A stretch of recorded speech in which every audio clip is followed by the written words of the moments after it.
Awesome. Awesome. Um, so yeah, everybody, welcome to the importance of having a niche talk. Really glad that all of you are here.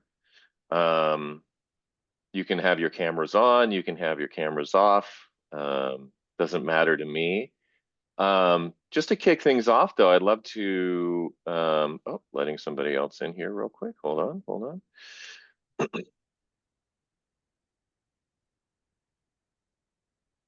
Welcome, welcome, Saffron. So we got Michael, we got David, we got Akusan, we've got Toma or Thomas, right? We just talked on LinkedIn, right? Yeah, yeah. And then we got Saffron.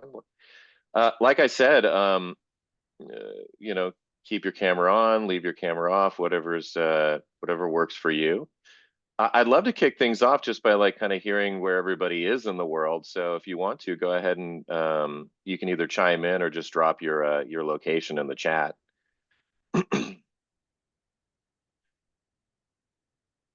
All right. Saffron's in England. Phoenix, Arizona. I like that. Must be nice and cold there. Cool, cool. Burbank, California, home of NBC Studios. Bloomington, Indiana, New York upstate. Great. Yeah. I'm in Portland today. I'm normally based in Houston, Texas, but I'm in Portland, Oregon, escaping the heat. If anybody lives in the South or in the Sun Belt of the United States, you know what I am talking about. Great though. Awesome. So we've got people from all over the place joining us today. Um, Cold today. It's cold, 81 degrees. Yes, that is quite cold for Arizona in July. So I would agree with that. Um, wonderful, wonderful. Well, thank you for joining me. This really is just a kind of this is a kickoff for a talk series that I wanted to start. I believe all of you are a part of the gamingcareers.gg Discord server. So thanks for being a part of that. And yeah, just a way to kind of share with you some of the information that I have as a career coach and somebody who's oh, here comes Darren, another UKer. Um, some information that I have as like a career coach that specifies in the games industry and gaming. I've been working in the industry for over 10 years. Um, as well as giving you a chance to talk about your experience and what what's going on with you insofar as where you are with your career. If you're looking for a job, if you're looking for a different job, if you're starting your own company or considering starting your own company or you run your own company, I think that today's talk will help anybody in any part of their career. Um, I think format wise, we'll just kind of keep it real simple. I'll probably spend about like 20 minutes just sort of like talking to you about um, what I think why I think having a niche is really important when it comes to our careers. And then I'll kind of hand it off to you guys, to share about your experience or to ask any questions that you might have, and open it up to the room. And I think this shouldn't take more than an hour. If we end a little early, that's totally fine too.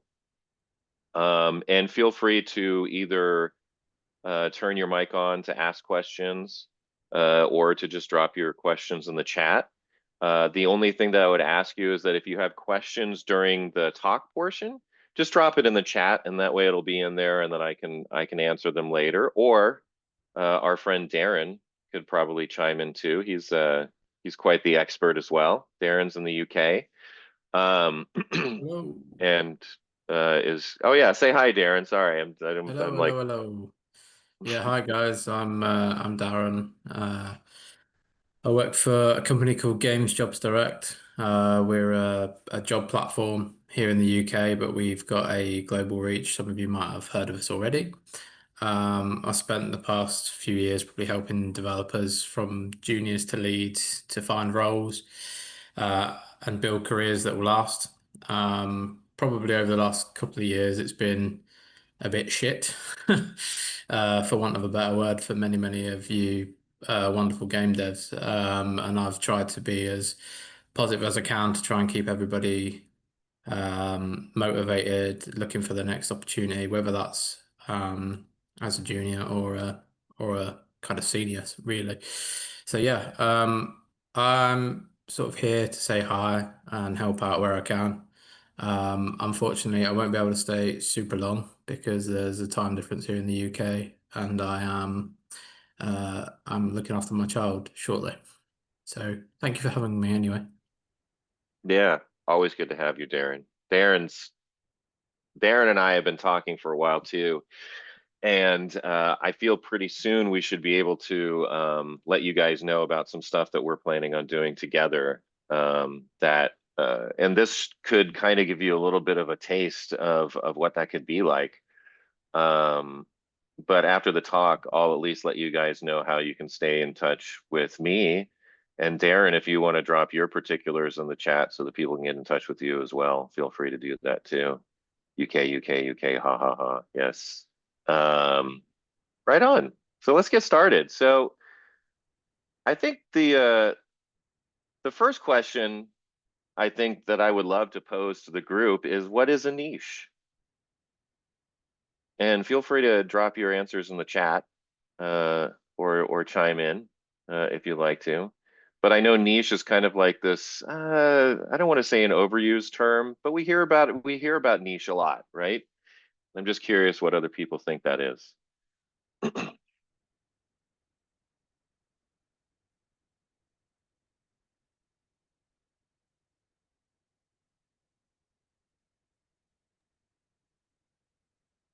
Okay, yeah, combination of specialties. Good. Thanks, Michael.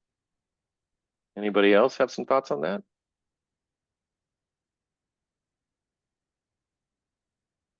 Something that you want to stand out for. Yes. Community of like-minded people. That's interesting. A small specialized group of something. Great. Yeah. Yeah. Those are good answers. I like this. I like this a lot. Yeah, when it comes to niche, I think of your specialty, right?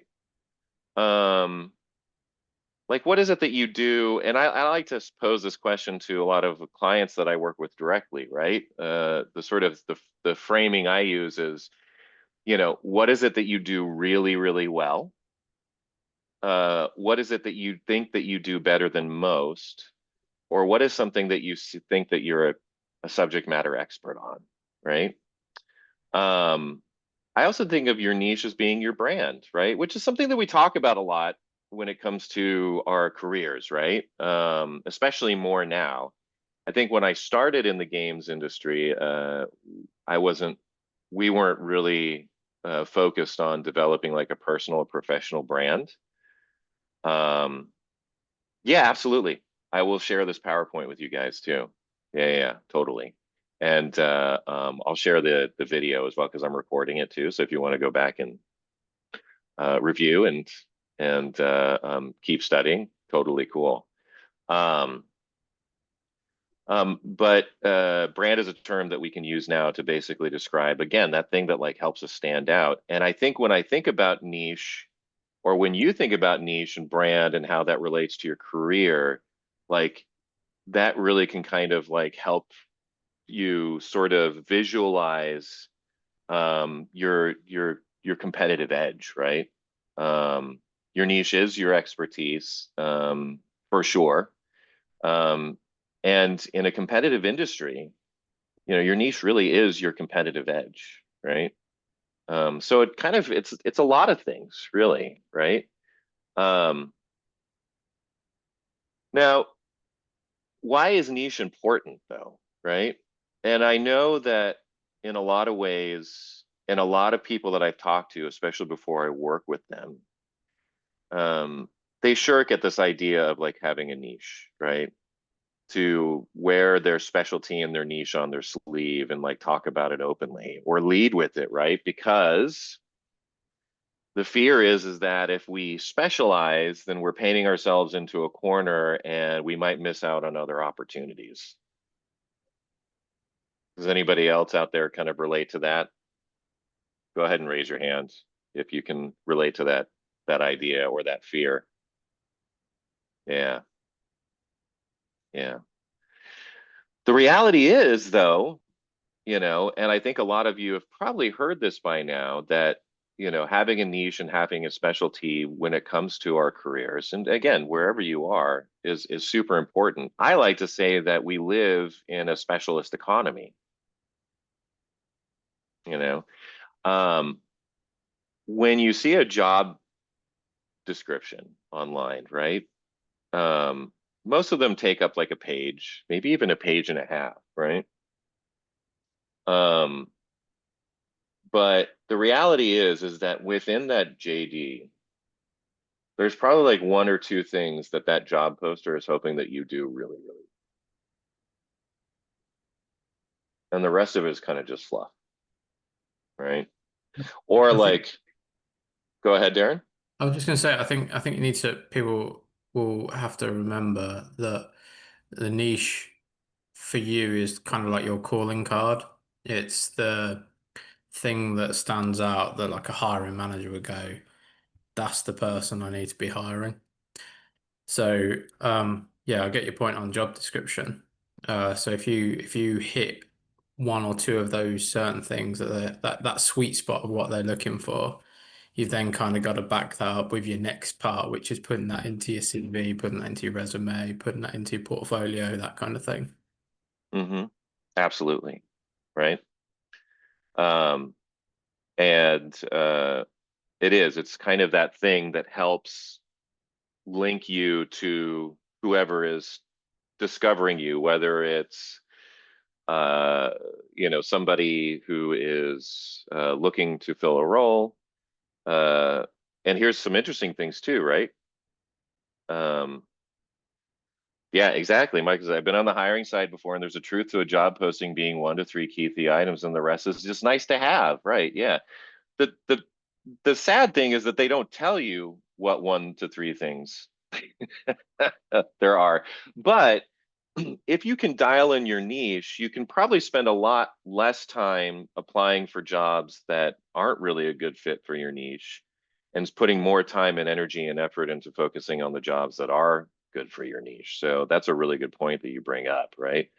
Um, Now, the games industry is a really competitive industry. And it's interesting because, and I think I was talking with you this morning, Thomas, about that, right? Which is like, there's this idea that like it's harder than ever to break into the industry. In fact, as somebody who's worked in it, it's harder than ever. But to be honest with you, if you, if you you went back in time 10 years ago, they would say the exact same.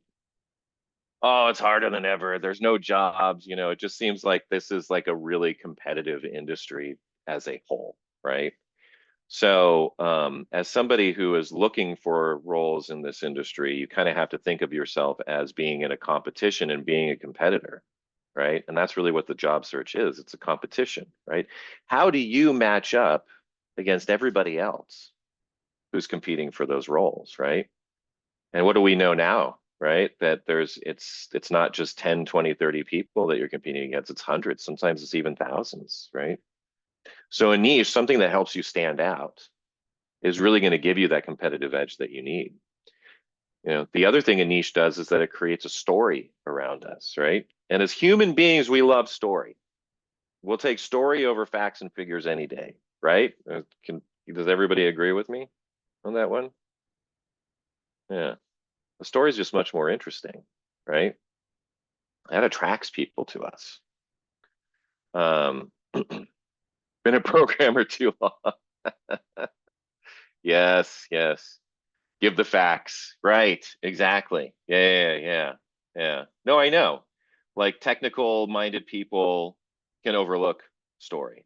And I'm not talking about like some sort of like narrative tale, your origin story or anything like that, but just something that shows that you've got something like that shows that you have a specialty, shows that you've been working on that specialty for a while, and that you've been leveling up in that specialty to the point where you feel like you are some sort of a subject matter expert on it, right?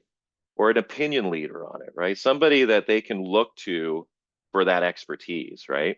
Which gives me to the next point, right? It really helps us stand out in our current roles, right? So that people will either want to or have to work with us in order to be able to have that level of expertise in their organization, right? Um, I'm guilty of this, right? Where I'm working in a job and I'm just kind of on autopilot, right? I walk into to work, I do everything that's on my to-do list. I look at some of the things that need to be done later on, but kind of ignore my own career development while I'm at work. Developing a niche, developing a specialty that either A, that my current employer can't live without, right? Which makes me layoff proof to a point. Um, they're definitely not going to let me go if I know how to do that one thing really well or one or two things really, really well. But also, that gives you a lot of freedom and flexibility moving into your next role, right? I spoke to somebody recently, and I think I posted this on LinkedIn, who, um, despite all that's going on in the business right now, and he works for like a large, game dev outsourcing company. Um, And I said, how did you do it, right? Because he's been working in his role for a long time. He just survived two rounds of layoffs, and he was getting job offers from other companies, other competitors in his industry. I mean, this guy had options for days, right? I was like, how did you do it? Everybody else is like, just trying to survive and keep their heads above water. And his answer was really simple. He had a level of industry expertise that like was just nuanced and nobody else really had. So people were dying to work with him. His current employer was definitely willing to keep him on. Other employers wanted him, and he had like bargaining power. He can go in and like tell his current employer I need more money and a salary bump, or he can tell the future employer like, hey, if you want to poach me, this is what it's going to cost, right? That's the power of having a niche. That's the power of dialing in a specialty. The dream. Yes, exactly. Exactly. Um, I also mentioned too, it helps us narrow our focus, right? I know it's really stressful out there, and the impulse could be to apply to as many jobs as possible, right? But I mean, in all honesty, like has that worked for anybody? You know?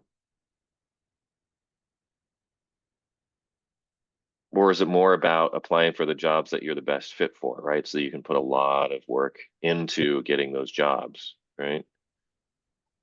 Is there any place for a general sense of need? We'll talk about that. Yeah, yeah, absolutely. Absolutely. Um, uh, yeah, and that's the thing that we need the most of. That's probably your biggest asset right now is time and attention, right? Because it takes quite a bit of time to apply for a role, you know. If you're doing a pretty decent job, I mean, you could be spending at least 30 minutes just, adjusting your resume, filling out the application, potentially putting together a cover letter, but then you want to think about roles that you're applying for where you could, meet people who work there, try networking trying to see if there's anybody that that knows somebody that works there. You can kind of create this sort of beginning, middle, and end arc, right? So that you have like a better chance. And for my money, the only way that you're really going to be willing to do something like that is by knowing that this job is a perfect fit for you, right? Because then everything just clicks. Um, and then the other reason why niche is important is that it really helps us create things that never been done before. And this is more for people who are entrepreneurs out there, right? If you do something really, really well, if you can solve a very specific problem in your industry, there's a potential for you to start a business around that, right? Or to at least create some sort of freelance opportunity. And I've talked with people who work in finance in games. I've talked with people who are producers for games, people who are artists for games who have, in our discussions, discovered that there was some unique problem that was super common that needed fixing in their industry and were able to build an actual business around it, you know? You could almost think about my own journey with gamingcareers.gg. You know, there wasn't a lot of people out there doing career coaching specifically for games. And I knew that. So that's why I started this thing, to help people out, because there wasn't a lot of help. There's a ton of career coaches out there. Don't get me wrong. There's a lot of them. I just don't know very many that specialize in this industry. And I think that, you know, especially the people who I've worked with in the past, they think that's probably like one of the most critical things, is that I understand this, right? Point I'm trying to make is that that was a niche that I was able to dial into and create something out of, right? So the niche is going to help you throughout your entire career, wherever you are, right? It's not just about finding work. It's about keeping work. It's about moving ahead in your career. And it's also the potential of creating something later on. So I wanted to share with you like a quick win, right? So like you might be thinking to yourself, all right, how do I figure out my niche, right? And I think Thomas was just in there too. He was like, I'm a generalist, you know? So what does this mean for somebody like me? One of the things that I suggest you do, and I suggest this to clients that I work with, is to write down 3 problems that you've solved and that you've received significant praise or recognition for, right? And try to look for a pattern in that, right? This could be your foundation. This could be your niche, right? I would encourage you to write down specifically what you did to solve each problem, you know? And I would also argue too that this not only helps you dial in your niche, but this could also help you build more confidence in your abilities, right? If you've never done an exercise like this before, this could be something that would be really worthwhile to you to just see, you know, like, all right, what is it that I do really well? You know, what have I received a lot of praise for? What have I done that has created, you know, some sort of significant change in the business that I was working in, some sort of significant change in process? You know, if there was a business win, if there was a process win, if there was a leadership win, you know, I would say like explore that a little bit, you know, look for those patterns. You might find your niche in there. Another thing that you can do too is just write down a list of your strengths, right? And from those strengths, maybe pick like 1 or 2 of them that you do just really, really well, better than most, or you find that you're a subject matter expert on. I would focus on like technical stuff, you know, over soft skills, leadership stuff, communication stuff as well. But definitely if there's some sort of technical attribute that you have that you're just like, this is something I do really well, and this is something that I can continue to work on and grow, because I do believe that it's something that my business needs more of. Does that make sense? Ah, thanks, Saffron. Yeah, I like this idea too. Um, anyways, that's kind of like the end of the talk for now. I wanted to go ahead and hand it off to you guys. I saw some questions come up in the chat. And if there's anybody who wants to just chime in, you know, turn their mic off and ask a question, we can start there, and then I can start looking into some of the questions in chat. Or does anybody want to share their experience with like their niche or areas that they're like struggling in to develop a niche? How do you evaluate a niche? Like I have a target niche. I think there's like an audience to it, but I don't know how to evaluate it, like the feasibility of it, the market of it. Like I know there's a lot of people in it, Mm-hmm. and it's good in the other industries, but like how do you evaluate it? Like let's say I see a target niche, I'm part of that niche. How do I, gauge the feasibility or marketability of that niche? Um, what is that niche? Maybe we start there and then we can kind of you know, take it apart. For example, I know there's like a huge communities in it, like religion, or for example, that's just an example. Like if you look at like Bible games, they're kind of boring.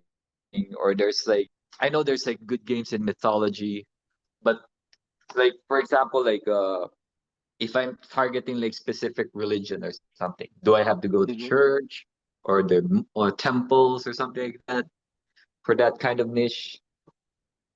Mm. So if I'm hearing you correctly, what you're trying to do is see if a niche is worth building based on like market research. Is that kind of where Yeah. you're headed? Um, I'm looking at, for example, movies industry, right? Mm-hmm. So the movies that they spend billions of dollars, they can flop. And then there's like a movie like God's Not Dead that spent only $1 million but made 100 million. And that's kind of like a niche, right? And it's like a simple movie, but they made it, or The Chosen or something like that. And then there's like music also. Heck, AI music for Christian industry is like there's millions of views. So you can equate that to, you can like monetize that value then. But I don't know Mm-hmm. about, like there's some games here and there, but like I'm trying to monetize, like it's like evaluate that, like tell the team like, hey, it's a good idea to make a game in this niche, right? Something like that. Mm-hmm. Yeah, so what I'm hearing is that I mean, and that is true, and that can help with like either a business or your career. If you, I think a niche really, first of all, like a niche really has to start with something that you do, right? Or something that you know really well. Otherwise, it can come across as inauthentic, you know. However, if you're struggling to find, or if you're struggling to decide which niche or which specialty is worth growing and potentially like in your case taking to market or something like that, then yeah, you can absolutely do research to see like what out there is. It like is there a need for what I have to offer out there, right? Is there an audience for this? Or are there companies out there that are specifically looking for something like this? I talk to people all the time who are kind of going through this process, right? Where maybe they know like two or three paths that they can walk down, but they don't know which one to do because they're worried that like, well, if they walk down one path, it's going to fail, and then they would have wasted time not walking, not having walked down another path. But there's another thing that kind of comes with your niche too, and that's authenticity, right? Because you're not going to be willing to grow and develop this skill more if you don't like doing, right? And I think it needs to be something that's authentic to you or something that you at least enjoy so that you're willing to spend time out of your day, to actually develop and grow it and figure out too, like who needs this, right? When I started gamingcareers.gg, I think that I knew that there was a need out there for it, but I didn't really know until I actually started doing it, right? And it was really slow to begin, I mean, my first year plus was, for lack of a better term, kind of scary, you know. It was slow, uh, um, I think I shared about this too in a LinkedIn post recently, and you guys can follow me on LinkedIn if you want to, sort of see how my brain works. Um, but every time I wanted to give up on this thing, like I would sign another client, right? And that would just give me a little bit of a bump and a boost to like, continue to like move on and not throw in the towel, right? And then as time went on, I iterated and I figured out, okay, here's some more things I need to do. I gathered some data, but I was doing it in real time, until I finally got to a place where I felt like, okay, this is a real business. This is something that people need. And now I know how to talk about it with other people. So as much as I would love to say that you could reverse engineer a niche, and you can by doing research, there's also a lot of like heart, soul, and authenticity that go into it as well, because it's a very personal experience. Um, Now let's see here. I believe so. Saffron said, I find it hard as someone looking at the marketing side. Companies want one person who can do the job of an entire team. So I have an experience in writing social media and community management, and I find it hard to narrow that down. Yeah, that's it. And then Darren says that'll be your niche then. Darren, talk about that a little bit. I think that's a really good insight. Yeah, I think I put it a bit further down that the way I look at a niche when I'm kind of talking to people and even myself to a degree is I look at a niche as A, what do I enjoy doing the most? Yeah, two, what do other people say, colleagues, friends, family, whatever it may be, say I'm good at or need my help with the most? And then thirdly, I put down here, what do I do better than most people? So looking from the outside in. And I think that way you can kind of understand your qualities a bit more. I think Saffron's point was she's really, really good at certain things, but I think other companies are looking for like somebody that can do absolutely everything. Hmm. And I think it's a very hard market at the minute, in terms of like it is a candidate-led market in the sense that there's lots of candidates looking for roles, and companies are looking for like a complete, round peg to fit in that round hole. And I think that's unfair on many, many people in the industry. I think what companies need to do, and this is where I'm kind of like I'm trying to lead the charge for candidates really, is you don't have to be perfect to fit a role. You just have to be confident that you can do it and you can do it well. And your niche might be, as kind of Saffron put it, it might be writing social media posts and community, but there's always room for adaptation. There's always room to kind of learn more. There's always room to kind of progress more. And I wouldn't sort of in an interview or something along those lines, turn around and say, I'm only really good at this. I would go in and say, I'm good at it all. Or I'm really, really good at this, but I'm not so great at this, but I'm willing to learn.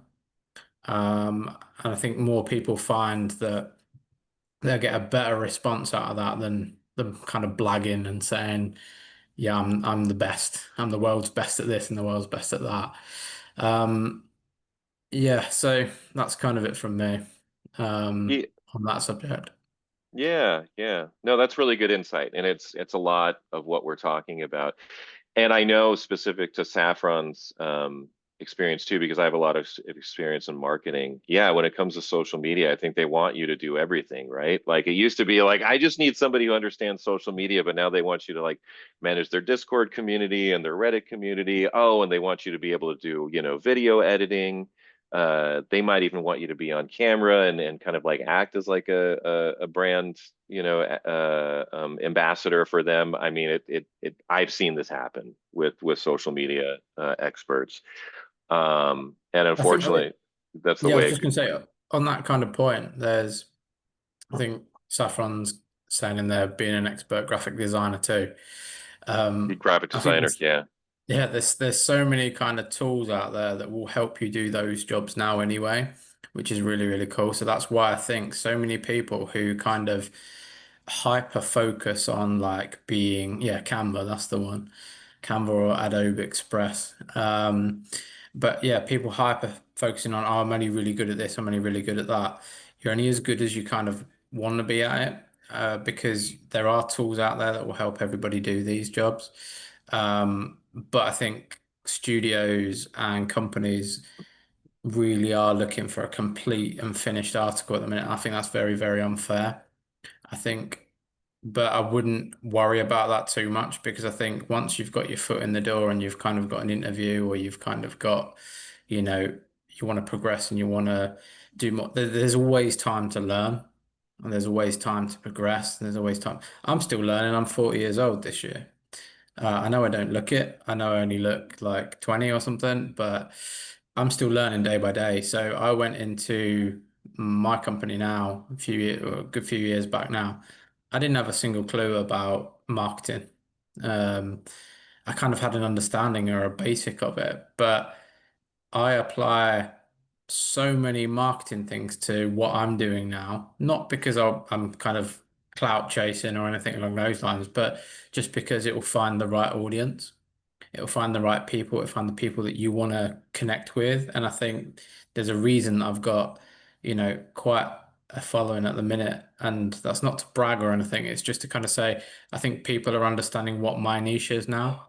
And I'm kind of Hmm. understanding what my niche is too. So, and I think people need somebody to look up for and look out for as well. And I think when you get into a role, you've kind of got your leaders and your managers and things like that they're the people that should be spending the time with you, helping you learn and helping you progress as well. Because I think a lot of companies at the minute think we need that perfect round peg for that perfect round hole, because they're being a little bit lazy, because they don't want to progress people and they don't want to help and support people as maybe they would have done 5, 10, 15 years ago.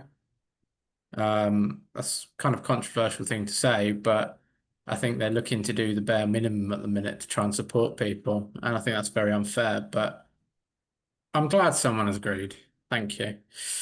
Sorry, I don't know if you're Well, going to hear my kid and wife in the background dancing away, but no, you're good. Well, the other thing if I could jump in too is that you know, as somebody who is striving to be a Jill of all trades, like social media person, your niche may not actually be even a technical skill. Your niche may be that you understand a specific genre of game, right? Like I've hired people who had less experience than like other social media people and marketing people because they really understood League of Legends, right? I was talking with a client recently who was a very accomplished like social media and community person. Um, and he was going after a role at Sony working on MLB The Show. And I said, how much do you know about MLB The Show or just baseball community in general? And he said, not really that much, right? And I was sort of like, I don't think that you're the guy for the job. I think you can do amazing stuff for this company from a social media perspective. And I think that you could probably learn on the job. But the person who comes out saying, like, I understand baseball, I understand MLB is probably going to be ahead of you. And that's their niche, right? That was the thing that they were able to identify to keep them competitive. So niche can show up in a bunch of different ways. I got to let somebody into the room. So moving on to the next question from Thomas, when you broke into the industry, how different was your end approach as compared to how it started? And was it keeping at it yet? Thank you for asking that, right? So I actually had to use this approach, right?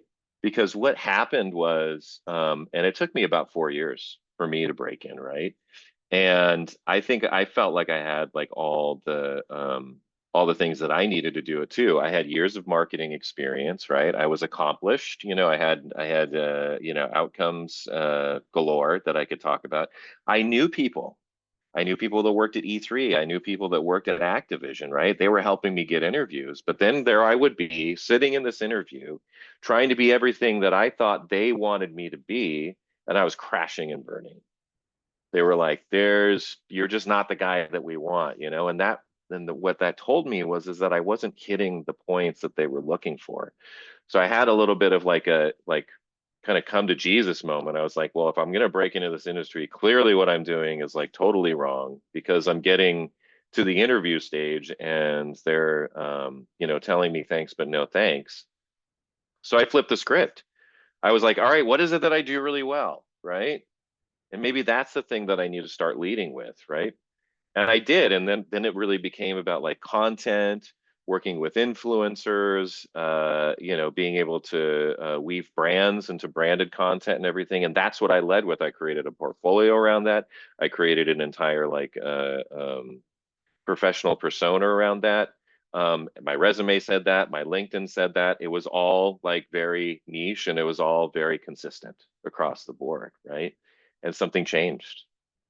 Instead of me going after jobs, recruiters started coming to me and saying like, hey, we've got this job opening. We saw your qualifications and all the great things that you've done around content production, working with influencers. You know, we'd love to have a chat with you. And that's what it really took.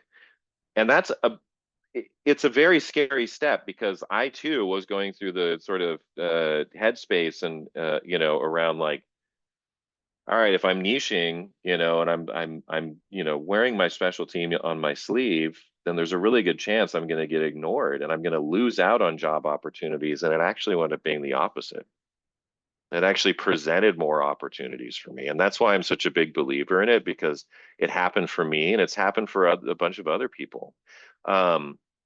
I'll share it with you at the end, but are there people, does anybody here in the call have the 5 Ns book that you can get on the Discord or get on my on the gamingcareers.gg website?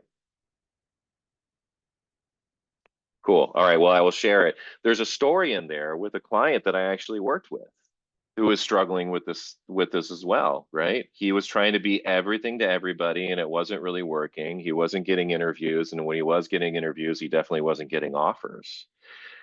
And we sat down and we figured out his niche, which was really sort of like, let me actually read directly from the um, uh, you know, he'd worked with major studios like Zynga, Disney, EA.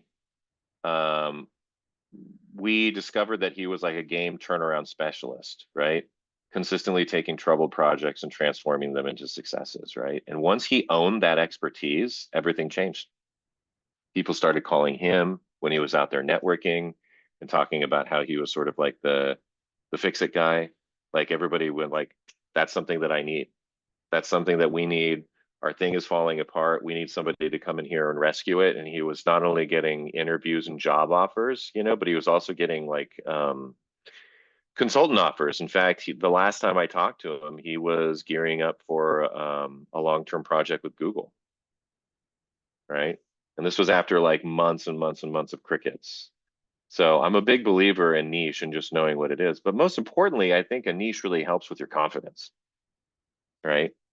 Like when you know that you do something really well, you know, and that's what you want to talk about, it kind of changes everything. It changes how you like talk about yourself in interviews and your resume, how you might be creating LinkedIn content. I mean, Darren just talked about that, right? He found his niche on LinkedIn. And yeah, I'm not, there's no shame around that. Like this guy did a lot of work and he's got, how many followers now do you have on LinkedIn, bud?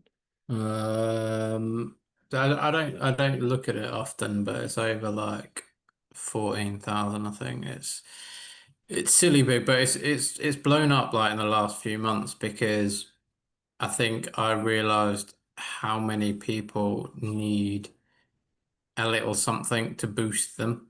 It was only, I think, yesterday I put a post out about burnout. Um, and somebody replied just saying, I just needed to see this. It's massively helped me out. And I think things like that, it's just so like rewarding. I don't do it for like clout chasing awards or anything along those lines. It's just I just when I got a bit of spare time, I'll put something out that I think will make people smile and laugh and keep them positive in their job search. And that's what I'm trying to do. Here to help game devs win, basically. Mm-hmm. Yeah, and that's a really simple message. I'm here to help And game devs win. I think when I spoke with you last, Adam, I think that's my tagline on LinkedIn was that I was the voice of the voiceless. Um, because I think I've got no filter at times. I'll call bullshit out when I see bullshit, and I'm happy to do that in for other people that are too afraid or scared or worried or whatever that they've seen something. And I've had a few like LinkedIn messages before and Discord chats that people have just come to me and said, "I've just seen this happen. I think it would be a really great post for you to put out. I don't want to put it out because I work for a company and I'm worried that it'll come back on me. So I'll just put it out and I won't put it out in a negative light. I'll just like laugh about it. Um, it's yeah, I just want to be there for people that, you know, want help and they can see reward in that. Mm-hmm. And what I'm hearing, Darren, is like, okay, your message is simple, right? You just want to, you're helping people, right? And that it's like something that is really meaningful for to you. It's authentic, right? Which are like Yeah. key I've, ingredients. I know what it's like to be laid off. I've been laid off, so I can sympathize with so many thousand people at the minute that have been in that situation. But at the same time, it's all about, for me, it's about the bounce back, how you come back from that quickly. So a lot of mine is probably focused towards kind of like those that have been laid off or those that are looking for work. But I'm happy to talk to anyone really that feels that they need, you know, a bit of a boost, a bit of a, you know, push in their career progression. And I think that's why I like talking with you, Adam. We talk on a fairly regular basis now, which is cool. Um, And I think we're both like-minded in that we both just want to help people. And I think the industry needs something like that. Mm-hmm. Mm. Yes, combining technical expertise with a people-focused approach, I deliver innovative solutions and experience that go beyond entertainment to enrich and inspire. Did you just come up with that? Yeah, okay. Nice. Nice, exactly. That's a step in the right direction. This is happening in real time, you guys. Awesome. I love it. I love it. Um, uh, we still have a little bit more time before the hour's up. Does anybody else have any other questions or anything that they want to share? I'm gonna have to cut loose, but it's been a pleasure. Oh, So Darren, I the will. pleasure is all over here, my friend. If anybody needs if anybody needs anything, I'll use the Queen's English. Just give me a shout. Happy to help. Yep. And you can see my screen here. If you hit that QR code, you get the book download, The 5 Ns for career success. There's my email. Most of you know how to reach me on Discord, but just in case, there's my Discord. And again, you don't have to figure this out alone. Your story matters, your career matters. Everybody deserves real support, which is You matter. you Everybody matter. matters. Yeah, Yeah. exactly. Right. See you soon. And if you guys want to check out gamingcareers.gg job seekers, there's some great programs up there, and anybody in here can use Discord 20 at checkout for 20% off until the end of the month. And we can do all kinds of like niche work together as well if you want to work with me one-on-one and do a deeper dive. So there's that. And I'm going to go ahead and drop a survey in the chat and also put it in Discord as well. I'd love to hear your feedback on this talk. It's going to help me and Darren. 20% off of how much? Yeah, there's a bunch of different options there, Thomas. So I would check that out here. I'll drop it in here. Again, gamingcareers.gg/job seekers. But if you wouldn't mind filling out that form to help me and Darren like create better events and better opportunities for you guys, and for future Discord members, I'd love that too. But it's been great having you here. And please keep in touch. Stay active in the Discord server. I know a lot of you are. Look out for an announcement for next month's talk. It'll probably be more focused on stuff that I hear from you guys in the survey. And yeah, reach out to me directly. DM me, email me. And check out that book. And I will see you guys in the server. It was great having everybody. Thank you so much. Take care.